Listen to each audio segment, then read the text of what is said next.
मेरी मजबूरी सबसे बड़ी ये है कि जब तक चार्जशीट नहीं आएगी तब तक जो है, जो पासपोर्ट बच्चों के अटैच हैं वो उसी फाइल के उसी एफआईआर में पासपोर्ट अटैच है, बच्चों के पासपोर्ट। तो और बिना पासपोर्ट के बच्चों का डिपोर्ट होना या सारी बातें होना वो इम्पॉसिबल होता है। ये आपको, ये लीगल चीजें हैं, ये किसी की समझ में नहीं आएगी, वकील की समझ में अच्छी तरह आती है ये बात, और रामे साहब इसको जानते हैं अच्छी तरीके से, लीगल लैंग्वेज को। तो मेरा सबसे ज्यादा जोर, लोग सोचते हैं कि सीमा हैदर के पीछे क्यों लगा हुआ है, सीमा हैदर के खिलाफ कार्रवाई क्यों कर रहा है, बच्चों की बात क्यों नहीं कर रहा, बच्चों की बात क्यों नहीं कर रहा।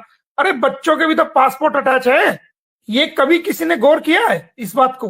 बिल्कुल सही बात है। जो बच्चों के, जो सीमा से रिकवरी हुए हैं बच्चे सीमा से रिकवरी हुए हैं, 6 पासपोर्ट पुलिस की कस्टडी में है, तो जब तक चार्जशीट नहीं आएगी तो वो पासपोर्ट नहीं मिलेंगे हमें।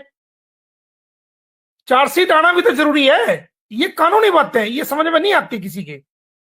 ये एक वकील, जो सड़ा वकील होता है, वही समझता है इस चीज को। तो अगर ये जेल जाती है तो वो, अरे हमारा मकसद इसके जेल जाने से भी हल हो जाता है, हमें बच्चों को कस्टडी मिलने में, फिर वो वकील को मिल जाएगी कस्टडी, कोई दिक्कत नहीं है। चाहे इसका फादर ना भी आओ तो वकील ले लेगा कस्टडी, कोई दिक्कत नहीं है। लेकिन ये जेल जानी चाहिए, क्योंकि जब ये जेल जाएगी तो इसके जेल जाते ही बायोलॉजिकल फादर का राइट बन जाएगा, और बायोलॉजिकल फादर की तरफ से मुझे पावर ऑफ अटॉर्नी है, मुझे तुरंत कोर्ट ही मुझे अपना आप कस्टडी दे देगी, मुझे मांगने की भी जरूरत नहीं है, क्योंकि मैं बायोलॉजिकल फादर को रिप्रेजेंट कर रहा हूं भारत में।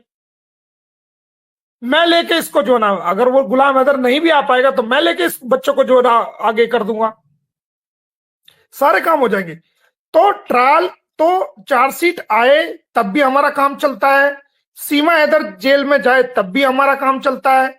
ये लीगल चीज होती है, इतना आसान नहीं है कि भाई खामखा खाली बच्चों को भेज दिया जाए। वो लीगल लैकुना भी होता है, लीगल कार्रवाई भी होती है। ये एक सबसे बड़ा कारण है। एक एक चीज को हमने कानूनी रूप से पकड़ा है, एक एक चीज को हमने कोर्ट में चैलेंज किया है, एक एक चीज को हमने जो है ना कोर्ट में रखा है।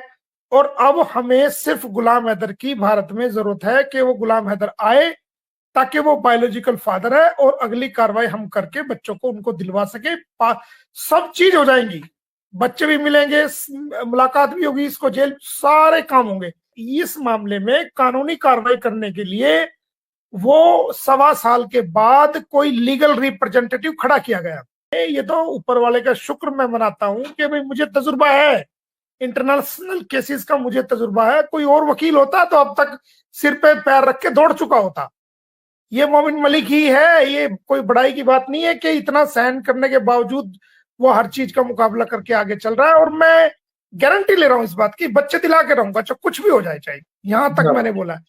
रही वीजा की बात, वीजा नहीं मिलता है रामे साहब, मैं खुद मैंने बोला है कि अगर गुलाम हैदर को जो जो डॉक्यूमेंट चाहिए वो सब हमने मुहैया करा दें। सरकार ने जो जो डॉक्यूमेंट की रिक्वायरमेंट मांगी थी वो सबने हमने स्टेप बाय स्टेप सब पूरे कर दिए हैं। सरकार ने बिजली का बिल मांगा, वो हमने दे दिया है।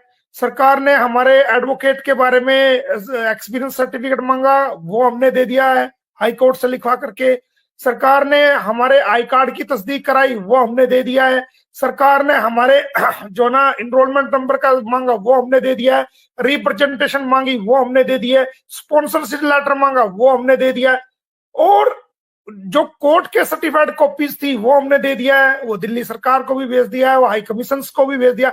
मतलब एक कागज मांगा हमने, उसके एक कागज नहीं दिया, उसके सबूत में हमने 10 कागज साथ में लगाए हैं, ताकि कोई कमी न रहे।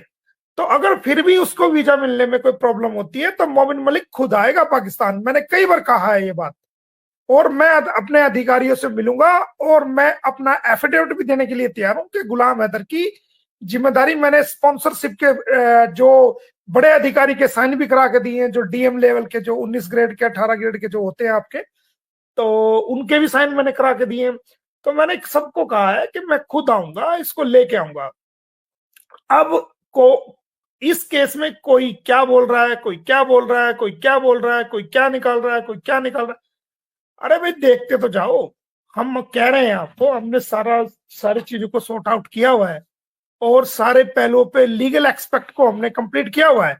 एक एक चीज का सबूत ऑर्डर है हमारे पास। हमने बच्चों के भी, हमने यहां तक भी कह दिया कि हमने बच्चों के ऑर्डर भी एडवांस करा चुके, लेकिन हम उसको इसलिए नहीं बता रहे कि दूसरी पार्टी सतर्क ना हो जाए। गुलाम हैदर जैसे आएगा आएगा उसी टाइम वो ऑर्डर सारी दुनिया के सामने विद डेट मेरी कम्युनिटी पे वो ऑर्डर लगे हुए होंगे। तो कुछ लीगल, क्योंकि ये मैटर जो है वो इंटरनेशनल लेवल का मैटर है, इसमें सारी दुनिया की निगाह लगी हुई है, तो कुछ पॉलिसीज होती है, लीगल पॉलिसीज, जो हम यूट्यूब पर नहीं बता सकते।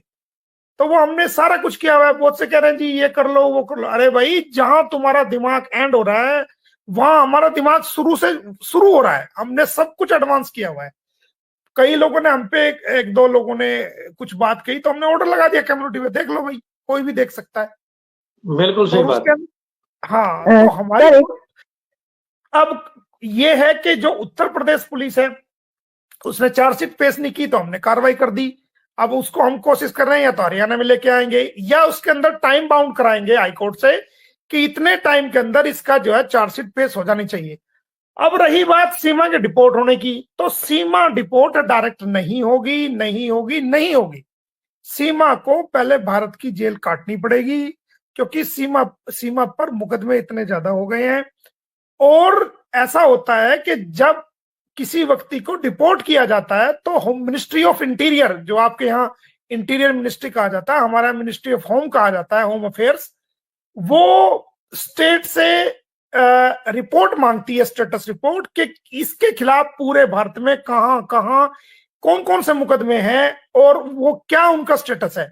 तो जब तक वो क्लियर नहीं होंगे, जब तक सभी कोर्ट से एनओसी नहीं मिलेगी, क्लियरेंस नहीं मिलेगी, तब तक कोई भी व्यक्ति, चाहे वो सीमा हैदर है, चाहे दूसरा कोई व्यक्ति है, चाहे वो बांग्लादेश का है, चाहे वो अमेरिका का, यूएस फॉरेनर्स कोई भी है, वो डिपोर्ट नहीं होगा। ये कानून है, ये मैं आपको बता दूं।